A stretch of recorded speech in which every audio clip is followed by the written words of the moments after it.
The secret formula of collapse, why all empires fall. Hello, curious minds. Have you ever looked at the ruins of Rome or read about the Mayans and wondered, how is that possible? How can something so gigantic, so powerful just disappear? Today we're not going on a history tour, no. We're going to do something much more epic. We're going to descend together, level by level, through the secrets of collapse. I promise you that by the end of this journey, you will not only understand why empires fall, but you will see the world around you, and even yourself, in a completely new way. Ready for the dive? Let's start with level 1, the surface everyone knows.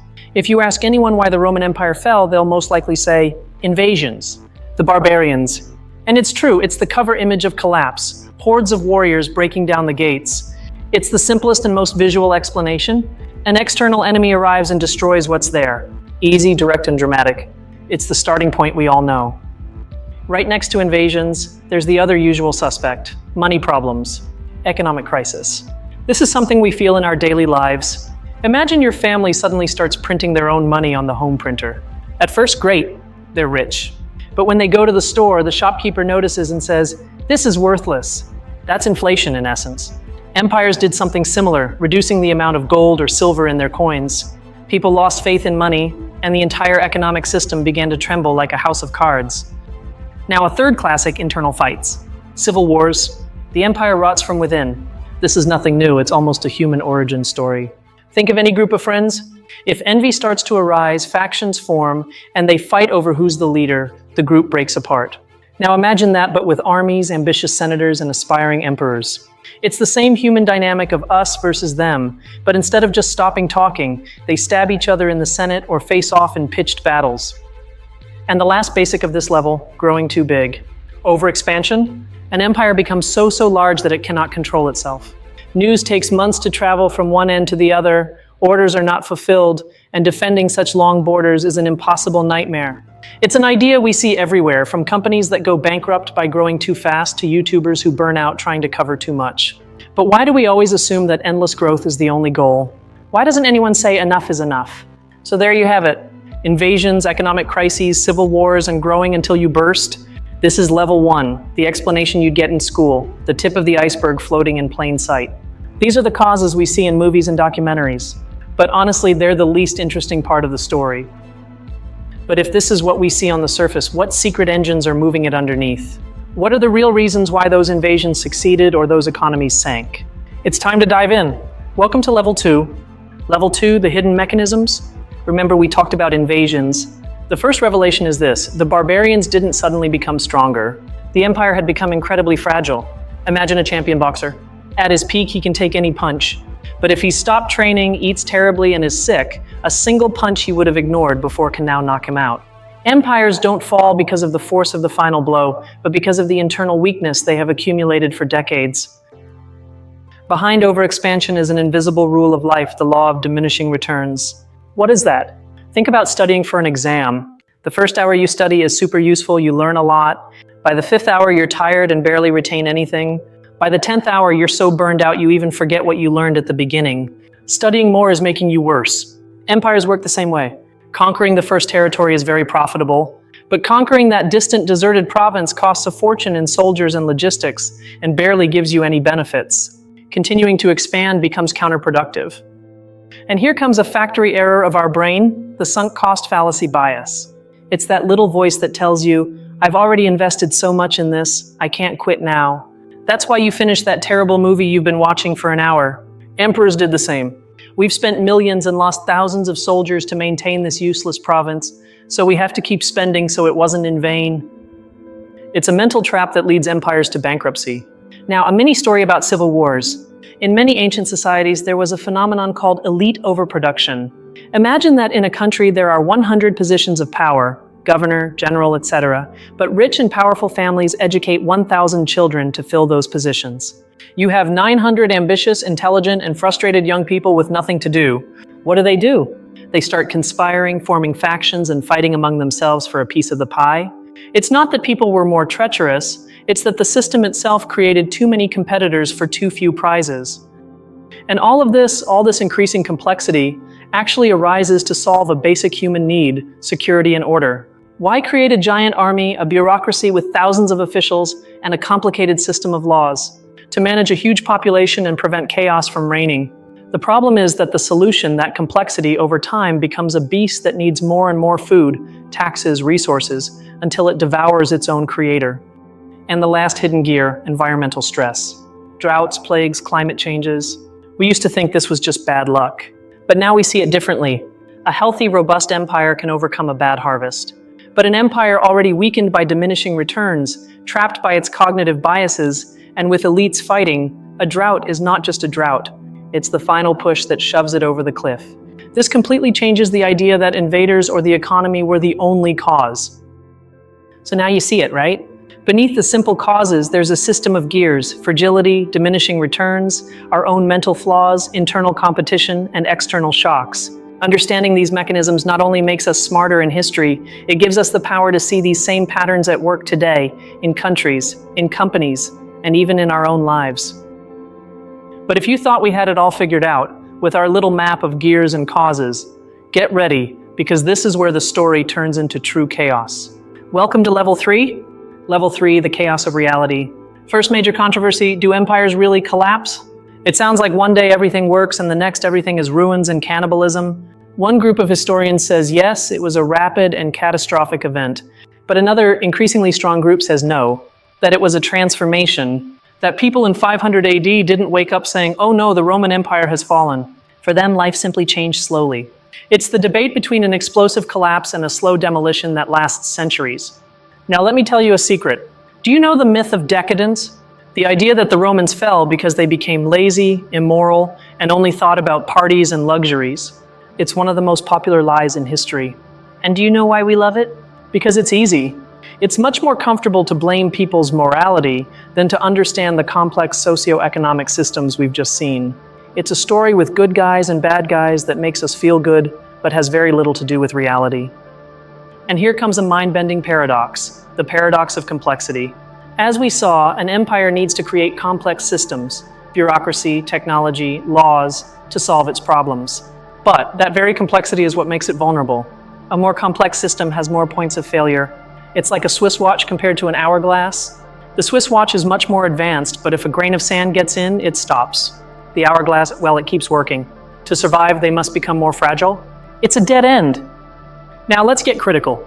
We always talk about the terrible collapse of the empire. But terrible for whom? For the senator who lived in a luxury villa, certainly. But what about the peasant who was exploited with suffocating taxes? Or for the people who had been forcibly conquered? Perhaps for them, the end of the empire was not a collapse, it was a liberation. It forces us to ask ourselves, the history we have always been told, from what point of view is it narrated? Even our idea of barbarians has changed over time. 150 years ago, books painted them as mindless savages. Today, archaeology and history show us a very different picture. They were complex societies, often climate refugees or people fleeing other conflicts. Many didn't want to destroy Rome, they wanted to be part of it. The way we debate about them says more about our own era than about theirs. All of this leads us to a fundamental problem of the human condition, the problem of scale. Our brains evolved to live in small hunter-gatherer tribes, to manage relationships with about 150 people. Are we truly equipped to sustainably manage societies of millions of people, spanning continents for thousands of years? Perhaps empires are not a failure, but proof that we are trying to play a video game with hardware that is not designed for it. As you can see, Level 3 is a mess. Reality is not a mathematical formula. It's full of heated debates, uncomfortable paradoxes, and ethical questions that have no easy answer. Anyone who tells you they have the only answer to why empires fall is probably trying to sell you something. All right, you've survived the chaos. You've seen that history is not a straight line, but a tangled web. Now it's time to see the details that separate the curious from the true connoisseurs. Welcome to Level 4. Level 4, expert knowledge. Here's something you won't easily find on Wikipedia, the concept of ROI, or energy return on investment. It sounds technical, but it's simple. It's the amount of energy you get from something, divided by the energy you invest to get it. Roman civilization was built on agriculture and conquest, which had a very high EROI. But when the lands were exhausted and conquest became too expensive, their EROI plummeted. Without a surplus of cheap energy, maintaining a complex empire is physically impossible. Now, an advanced idea with a simple analogy, cryodynamics. It's a field of study that tries to apply mathematics to history. Imagine it this way, it's like meteorology but for societies. Meteorologists take data, temperature, pressure, humidity, to predict if it's going to rain. Cryodynamicists take historical data, wealth inequality, number of elites, political instability, to find cycles and predict social storms, like a civil war, decades in advance. And in this world of ideas, there are secret heroes. One of them is Joseph Tainter. In the late 80s, while everyone was still talking about barbarians and decadence, he wrote a revolutionary book where he proposed that collapse was an economic response to the diminishing returns of complexity. He was the guy who said, wait, what if collapse isn't an accident, but a rational strategy to save energy? He changed the rules of the game forever? Here's a rebellious view, taken from mathematics, catastrophe theory. It argues that a system can appear totally stable while accumulating tension beneath the surface. It can hold, and suddenly with a minimal nudge, it collapses dramatically and irreversibly. It's like bending a plastic ruler. It bends, it seems to hold, and snap, it breaks. This challenges the idea that a fall is always a slow and gradual process. And now a counterintuitive detail. Sometimes the cause of collapse is peace. Yes, you heard right. A long period of internal peace and stability, the golden age of an empire, can lead to uncontrolled population growth and the elite overproduction we talked about. Without an external enemy to unite the country, those frustrated elites begin to fight among themselves. Peace and prosperity, ironically, can be the breeding ground for the next civil war. And here's the piece that ties everything together, the aha moment. It's the concept of legitimacy. Legitimacy isn't a law, it's a feeling. It's the shared belief by most people that their rulers have the right to govern. It's the invisible glue that holds the empire together. Economic crises, military defeats, plagues, elite corruption, all of this doesn't directly destroy the empire. What destroys is legitimacy. And when the glue dissolves, the empire crumbles, no matter how many soldiers it has. This level of detail shows us something incredible. The collapse of an empire is not just a historical event. It's a problem of energy physics, complex systems theory, mass psychology, and mathematics. Understanding this isn't just knowing more. It's having a much deeper and more authentic vision of how the world works. We have reached the limits of what is known. We are on the frontier of the map of history. Do you dare to look beyond, towards the last frontier of knowledge and speculation? Let's go to level 5. Level 5, the final frontier. Let's think about the future. What would a digital empire look like? Perhaps a megatech corporation that controls global information, or a social network that defines reality for billions. How would it collapse? Not by barbarians, but perhaps by a viral disinformation plague, a quantum hack that destroys its legitimacy, or an artificial intelligence that decides it no longer needs its creators. And this leads us to the deepest question that neither science nor philosophy can answer today. Is collapse an inevitable part of the life cycle of any civilization? Is it like aging? A natural process, an intrinsic characteristic of growth and complexity, and not an error that we should fix? Perhaps trying to create an eternal empire is like trying to create an immortal human being. Perhaps we are fighting against a fundamental law of the universe. Now, an idea that might blow your mind. If you think of a civilization as a gigantic information processing system, like a kind of collective brain, what is collapse? It's a great amnesia, a massive loss of information and collective consciousness. Construction techniques, literature, philosophy are lost. Collapse is not just a political event, it's a cognitive event on a civilization scale. It's a society forgetting who it is. And this is where all of this becomes vital for us. Our current global civilization faces almost all the patterns we've seen: diminishing returns on energy resources, climate stress, complexity getting out of hand, and brutal political polarization. We are not studying ancient history. We are perhaps seeing our own future in a mirror. Understanding these collapse patterns is our only chance to, perhaps, be the first civilization to break the cycle. And here's the most provocative and radical idea of all. Perhaps the goal shouldn't be to build a civilization that never falls. Perhaps that's impossible.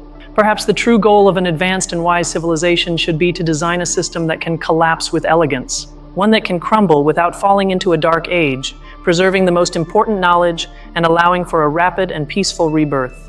It's not about avoiding the fall. It's about learning how to fall and get back up. Oh, we're back. From the surface to the abyss and back again.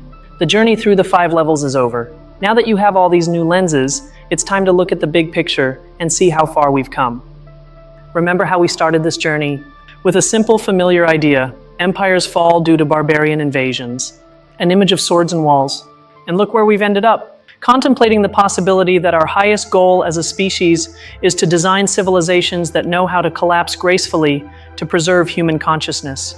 We've moved from battle history to energy physics, to the flaws of our minds, to the paradoxes of complexity, and to the philosophy of humanity's future. Your view of collapse is no longer the same. It has transformed. And now I ask you directly, of all the patterns and ideas we've explored in this descent, which one impacted you the most? Which do you see most reflected in the world around you today? I truly want to read your thoughts. Leave your idea in the comments. It has been an absolute honor to take this journey with you. Thank you for your time and curiosity. And if you want more deep dives like this that challenge how you see the world, you know what to do. Subscribe and I'll see you on the next immersion.